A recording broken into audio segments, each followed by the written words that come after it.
তুলসী গাছ আছে। আর ওইটা কি ওখানে মনে যাত্রা টাত্রা হতো ওখানে আগেকার দিনে? আরে হ্যাঁ ঠিক ধরে ফেলেছেন, আমি এখনো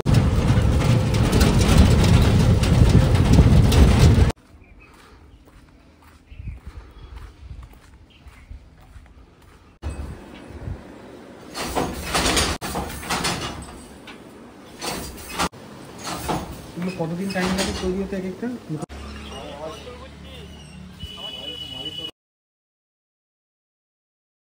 যাই হোক, পেছনে দেখতে পাচ্ছ শ্যামরাই মন্দির, আর বিষ্ণুপুর ব্লগ কিন্তু কন্টিনিউ চলছে। আমি টোটো নিয়ে চলে এসেছি, টোটো নিয়ে শ্যামরাই মন্দিরে, এই যে পেছনে মন্দির। তো চলো ভেতরে ঢুকে যাওয়া যাক মন্দিরের ভেতরে। আর মন্দিরের ভেতরে ঢুকবো, মন্দিরের ভিতরে আবার ব্লগিং অ্যালাউ না। তো যাই হোক, বিষ্ণুপুর পার্ট 2-তে সকলকে স্বাগত। মুভমেন্টস উইথ নির্ঝরের পেজে যারা দেখছো ভিডিও তাদেরকে সকলকে অনেক অনেক স্বাগত জানাই। আর কি বলবো, চলো মন্দিরটা দেখে নেওয়া যাক। আর কি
নেক্সট ডেস্টিনেশন হচ্ছে গুমঘর, আর একদম ঠিক উল্টো দিকে, মানে হচ্ছে শ্যামরাই মন্দিরের ঠিক উল্টো দিকে হচ্ছে গুমঘর। আমরা গুমঘরের সামনে, আর গুমঘরের ইতিহাস জেনে নেবো কার মুখে? আমাদের অবশ্যই দ্বীপের মুখে। দ্বীপের সাথে আসলে কিন্তু সমস্ত ডিটেলসও পেয়ে যাবে তোমরা সঙ্গে সঙ্গে। তো দ্বীপ বলে ফেলো এই গুমঘরের ইতিহাসটা। এটা হচ্ছে বিষ্ণুপুরে এটা গুমঘর। এটা হচ্ছে বিষ্ণুপুরে মল্লরাজাদের আমলে এখানে আগে শাস্তি দেওয়া হতো, মানে মৃত্যুদণ্ড দেওয়া হতো। সিঁড়ি ছিল, সিঁড়ি বেয়ে নিচে ফেলে দিত, নিচে তড়াল থাকতো, তড়ালের মধ্যে গাঁথা হয়ে যেত। মানে হ্যাঁ, ইয়ে মানে তোমার জাস্ট ফাঁসি টাইপের। মানে বিষ্ণুপুরের রাজাদের তো সব থেকে, বিষ্ণুপুরে তো মল্ল রাজা, তাদের হচ্ছে কঠিনতম শাস্তি ছিল ওইটা, যে তড়াল থাকতো, তড়ালের মধ্যে গাঁথা হয়ে যেত।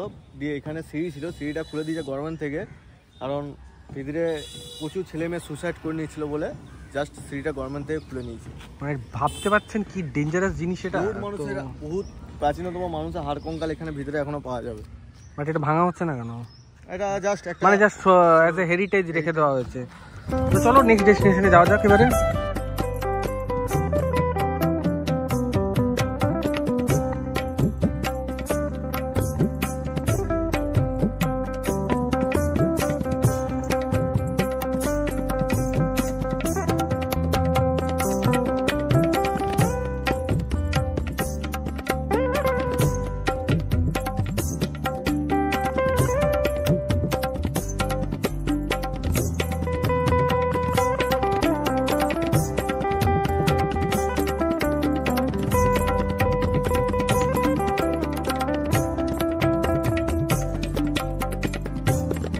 তাই তো, এর জোড়বাংলোর ইতিহাসটা একটু বলে দাও। জোড়বাংলো হচ্ছে বিষ্ণুপুরে টিকিট কাটার মন্দিরগুলো থাকে, তার মধ্যে বিষ্ণুপুরে 3টি ফেমাস মন্দির থাকে, রাসমঞ্চ, শ্যামরাই, জোড়বাংলো।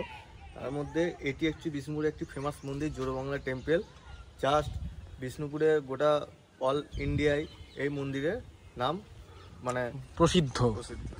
এক্স্যাক্টলি, এটা তিনটে জায়গার জন্য টিকিট কাটতে হয়। আপনার এই মন্দিরের পার্টিকুলার টেরাকোটা কাজগুলো যেমন দেখতে পাচ্ছেন, এই যে এখানে সমস্ত কিছু যে টেরাকোটার যে কাজ, বিষ্ণুপুরের যে ঐতিহাসিক টেরাকোটার মন্দির, সেই সমস্ত কাজগুলো এই মন্দিরেও সম্পূর্ণ টেরাকোটা কাজগুলো আলাদা।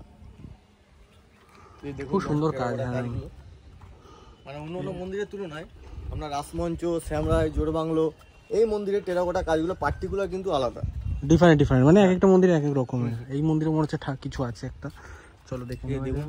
এই যে ভেতরে কিছু দেখতে পাওয়া যাচ্ছে না, আমি যদিও রোদের মধ্যে দেখতে পাচ্ছি না, হয়তো ইয়েতে দেখতে পাবো না। এখানে কিছু নেই, এই জাস্ট এই যে টেরাকোটার কাজ বিষ্ণুপুরে, এই টেরাকোটার কাজ বিষ্ণুপুরের ট্র্যাডিশনাল বালুচুরি, স্বর্ণচুরি, বিষ্ণুপুরি সিল্ক, যে সমস্ত শাড়ি বিষ্ণুপুর থেকে উৎপত্তি হয়, সেই সমস্ত শাড়ি এই বিষ্ণুপুরে বালুচুরি স্বর্ণচুরি না, এটা বিখ্যাত গোটা ওয়ার্ল্ডে, গোটা world Bishnupuri silk specially Baluchari Swarnachari. হ্যাঁ, এখানে এই টেরাকোটা কাজ দেখবেন, বালুচুরি স্বর্ণচুরি তো আপনারা পাবেন, ঠিক আছে। এই সমস্ত শাড়ি ফাড়ি তৈরি হয় বিষ্ণুপুরে একটা তাঁতিপাড়া বলে জায়গা আছে, ওই তাঁতিপাড়াতে আপনারা এখানে ওখানে কি যাওয়া যেতে পারে? যাওয়া যেতে পারে। চলো ওখানে আবার চলে যাবো, চেষ্টা করবো আমরা, যদিও কথা দিচ্ছি না, চেষ্টা করবো, তারা যদি অ্যালাউ করে আমরা কিছু ভিডিও শ্যুট করার। আমার মনে হয় না অ্যালাউ করবে তারা। ওকে, দেখা যাক, সঙ্গে থাকো। এখানে দেখতে পাচ্ছ অনেক অনেক এই যে মাটির ঘোড়া, পোড়া মাটি, এটা কিন্তু অ্যাকচুয়ালি 5 পুরাই তৈরি হয়, আর এখানেও কিন্তু সবাই এসে পেয়ে যাবে বিভিন্ন রকমের।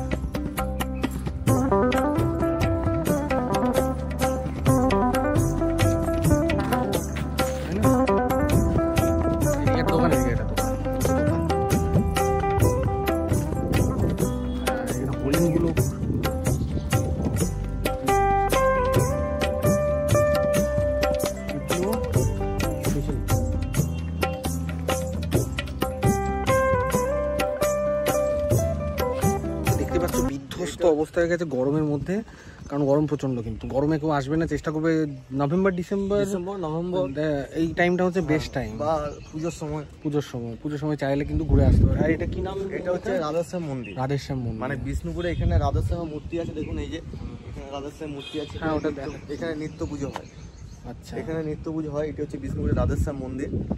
বিষ্ণুপুরে যেমন মানে যে সমস্ত রাসমঞ্চ যেটা আগে দেখলেন, ওই রাসমঞ্চে রাধেশ্যাম, শ্যামরায়, রাধা গোবিন্দ, রাধা মাধব কেউ নেই এখানে, কিন্তু সব এখানে রাধার সব ঠাকুরগুলো নিয়ে চলে যাওয়া হয়েছে এক জায়গায়, কিন্তু এখানে রাধেশ্যাম জিউ এখনো বর্তমানে আছে। এখানে নিত্য পুজো হয়।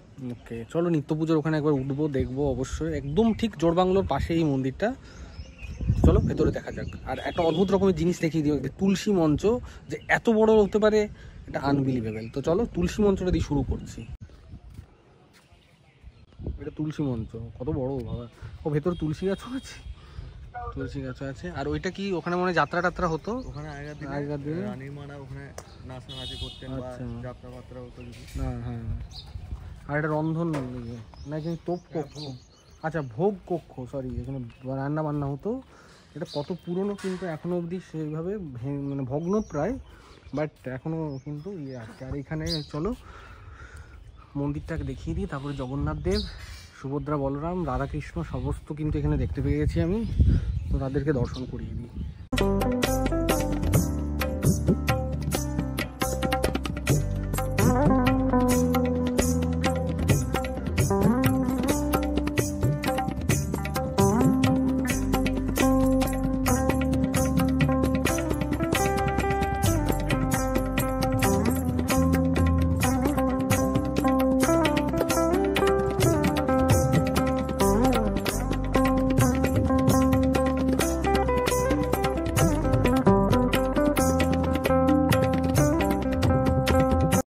আছে 600 থেকে 700 বছরকার পুরনো মন্দির। এটা হচ্ছে বিষ্ণুপুরের সব থেকে পুরনো মন্দির। কি পুরনো মন্দির? 600 থেকে 700 বছরের পুরনো। বিষ্ণুপুরে হচ্ছে মন্দির না করে। আর এখন আপনাদের সাথে শেয়ার করব মা মৃন্ময়ী, বিষ্ণুপুরের মা মৃন্ময়ী মন্দির। হ্যাঁ, মৃন্ময়ী মন্দিরের নামটা খুব ওতপ্রোতভাবে যুক্ত, কারণ এটা 400 থেকে 500 বছরের পুরনো মন্দির। আর এই মন্দিরের অষ্টমীর দিনে এখানে কিন্তু দুর্গাপুজো শুরু হয় হচ্ছে মহালয়ার ঠিক পরের দিন থেকে, 9 দিন ধরে দুর্গাপুজো চলে। আর অষ্টমীর দিনে যে বলিদান হয় তার আগে এখানে যে কামানটা দেখতে পাচ্ছেন, এই কামানটা এখনও পর্যন্ত ব্যবহার করা হয়।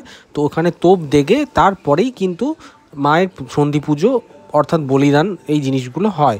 এবং এখানে বিগ্রহের ছবি তোলা নিষিদ্ধ, তো বিগ্রহের কোনো ছবি তুলিনি, মায়ের মন্দিরে পুজো হচ্ছিল, আমরা দর্শন করে এখান থেকে বেরিয়ে পড়েছিলাম। আর এখানেই আপনারা টেরাকোটার জিনিসের দোকানও পাশে এই মন্দিরের চত্বরে আছে, সেখান থেকে সেগুলো সংগ্রহ করতে পারেন খুব সুলভ মূল্যে। বন্ধুরা, যেটা দেখাবো তোমাদেরকে সবাইকে, এটা হচ্ছে মল্ল রাজাদের ধ্বংসাবশেষ রাজবাড়ি, মানে রাজবাড়ির কিছু নেই অবশিষ্ট। এই জায়গাটা হচ্ছে রাজবাড়ির, মল্ল রাজাদের রাজবাড়ি মানে জায়গাটা। আর এই যে পেছনের দিকে বাড়িগুলো, এগুলো কি রাজবংশের কেউ লোকেদের বাড়ি? আচ্ছা, ওই যে হোয়াইট কালারের যে বাড়ি দেখতে পাচ্ছেন, হ্যাঁ, হোয়াইট কালারের বাড়ি রাজাদের ওখানে যে বংশধর আছে, তারা এসে মাঝে মধ্যে ওখানে থাকাথাকি করে। আচ্ছা আচ্ছা। আর তাছাড়া এই জায়গাটা ওনাদেরই নামে এখনো, এই যে দেখতে পাচ্ছ, এখনো রয়ে গেছে। সরকার নিয়েছে কিন্তু ওই কিছু করেনি,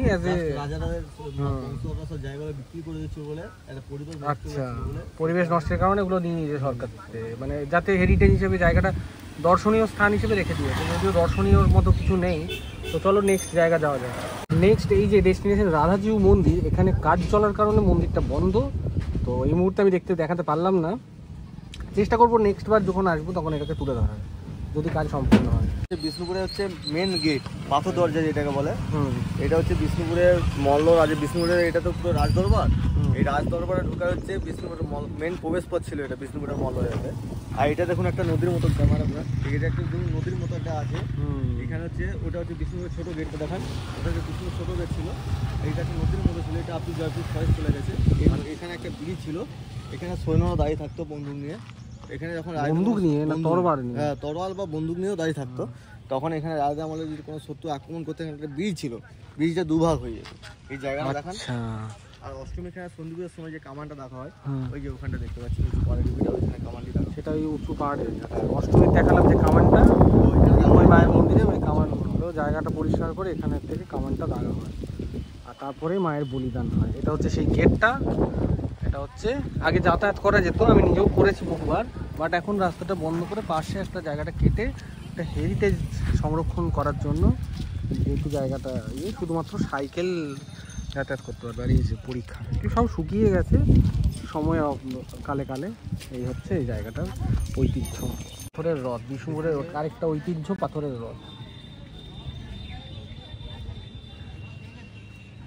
ঐতিহাসিক মন্দির মদন মোহনের সামনে আমরা দাঁড়িয়ে আছি, আর ভেতরে ঢুকবো। এবারে আসতে কথা বলছি কারণ অনেক জায়গাটা ব্লগ বানাতে দিচ্ছে না, মানে ব্লগ বানানোর পারপাসে বারণ করছে। তো চলো ভেতরে ঢুকে যাওয়া যাক।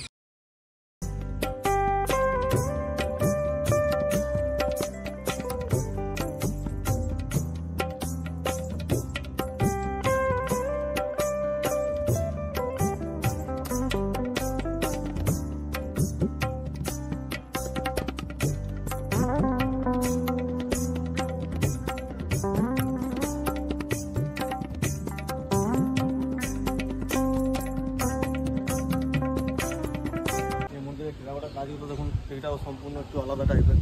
প্রত্যেকটা মন্দিরের বিষ্ণুপুরের টেরাকোটা কাজ হচ্ছে সম্পূর্ণ একটু আলাদা টাইপের। এবং একটু সামনে এরকম করে দেখুন পুরোটাই।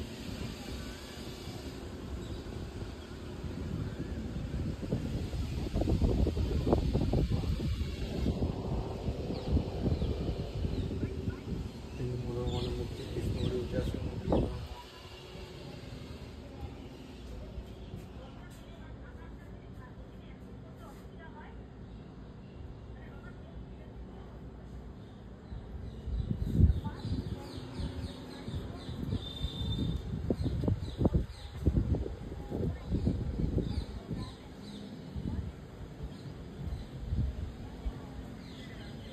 মদনমোহন যখন বেরোয় না, ওই যে দেখতে পাচ্ছেন একটা ইয়ার মতো আছে, কলসির মতো, ও পুরো ভর্তি জল নিয়ে সবাইকে মানে গোটা স্নান করানো সেরকম কলসি আছে। আর এখন এসছি তাঁতিপাড়া তাঁত বোনার জায়গায়, তো চলো ভেতরে ঢোকা যাক।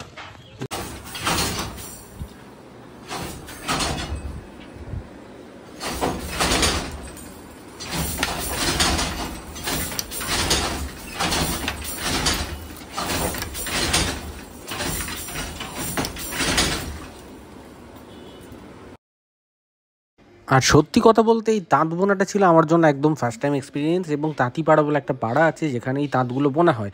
আর এই যে আমি শাড়িটা দেখালাম আপনাকে, এই যে শাড়িটা বুনছেন উনি বুনছেন হচ্ছেন স্বর্ণচুরি। আমি জিজ্ঞেস করে ফেললাম মানে আমার নিজস্ব এবং সবার জন্য মানে জানার জন্য যে এই তাঁত দিয়ে যে এটা বোনা হচ্ছে কতদিন টাইম লাগতে পারে এবং কী শাড়ি। তো তার উত্তরে উনি বললেন এটা স্বর্ণচুরি শাড়ি, যেটা বুনতে মোটামুটি 7 দিন টাইম লাগবে। মানে এক একটা শাড়ি বুনতে ওনাদের 7 দিন করে টাইম লাগে। আর এইগুলো হচ্ছে শাড়ি সুতো, যেগুলোতে কালারিংগুলো ওনারা বসিয়ে এই যে সুতোর কালারগুলো ওনারা বসিয়ে করেন। এই পাশে একটা শাড়ি তৈরি হচ্ছে, ওই পাশে একটা শাড়ি, এবং দুটো শাড়ি দুর্দান্ত, মানে মেশিনে, মানে এগুলোকে একটা টাইপ অফ মেশিন, খুব ভালো লাগলো দেখে। তো সঙ্গে থাকো, দেখতে থাকো শাড়ি বোনা এবং আমার সাথে এক্সপিরিয়েন্স। এবং সত্যি বলতে এতবার বিষ্ণুপুর গেছি, কোনোদিন এই জিনিসটা কিন্তু এক্সপিরিয়েন্স করিনি। এটা কিন্তু আমার জন্য সত্যি কথা বলতে এটা কিন্তু লাইফে ফার্স্ট টাইম আপনাদের যেরকম শেয়ার করছি, সেম জিনিসটাও কিন্তু আমার জন্য জীবনে প্রথমবার। শাড়ির কাউন্টারও দেখিয়ে দিই, মানে শাড়ি তৈরি দেখালাম, শাড়ির কাউন্টার দেখাইনি, কারণ এরা খুবই মানে ব্লেসড আমি দেখে, মানে আমাকে দেখলাম স্বর্ণচুরি তৈরি করতে 7 দিন টাইম লাগবে নাকি শাড়িটা তৈরি করতে। আর এই যে এখানে এনার বাড়িতেই করছে, এনার তাঁতি, এটা তাঁতি পাড়া, এখানে প্রত্যেকটা বাড়িতে বাড়িতে এরকম তাঁতির মেশিন আছে এবং সেখানে শাড়ি তৈরি হয়। তো আমাকে দীপ এনে দেখালো এই জায়গাটা, এবং আমি সত্যি দীপকে থ্যাংক ইউ জানাতে চাই, কারণ আমি কোনোদিন আসিনি, মানে এই জায়গায় দ্বীপের জন্যই আমি আসতে পেরেছি, তার জন্য দ্বীপকে থ্যাংক ইউ। আর দ্বীপের টোটো বুক করলে কিন্তু এটা এক্সট্রা কিন্তু আকর্ষণ আপনাদের থাকবে, অতএব দ্বীপের টোটোটা কিন্তু বুক করতে হবে বিষ্ণুপুর ঘোরার জন্য। আগের ব্লগে বলেছিলাম, দ্বীপের সাথে আলাপ করিয়েছিলাম, এই ব্লগে দ্বীপের সাথেই আমি আমার বিষ্ণুপুর ব্লগ শেষ করছি। আশা করি ভালো লেগেছে। আর ভালো লেগে থাকলে কি করতে হয়, চ্যানেলটাকে সাবস্ক্রাইব করতে হয়। Please subscribe my channel moments with Nirjhar. আর ফেসবুকে পেজ আছে মুমেন্টস উইথ নির্ঝরের, ইনস্টাতে পেজ আছে নির্ঝর জয় মুখার্জির পেজ, প্রত্যেকটা পেজকে কিন্তু ফলো করে দেবেন দয়া করে। তো চলুন, দেখা হচ্ছে পুরী ব্লগ নিয়ে খুব শিগগিরই। তো পুরীর কীভাবে প্যাকিং থেকে শুরু করে আপ টু ডেস্টিনেশন অবধি সমস্ত কিছু নিয়ে ফিরবো খুব শিগগিরই। ততক্ষণের জন্য গুড নাইট সবাইকে। পুরী নিয়ে দেখা হচ্ছে খুব শিগগিরই। ততক্ষণের জন্য টাটা, আর ভালোবাসতে থাকুন মুমেন্টস উইথ নির্ঝরকে। টাটা।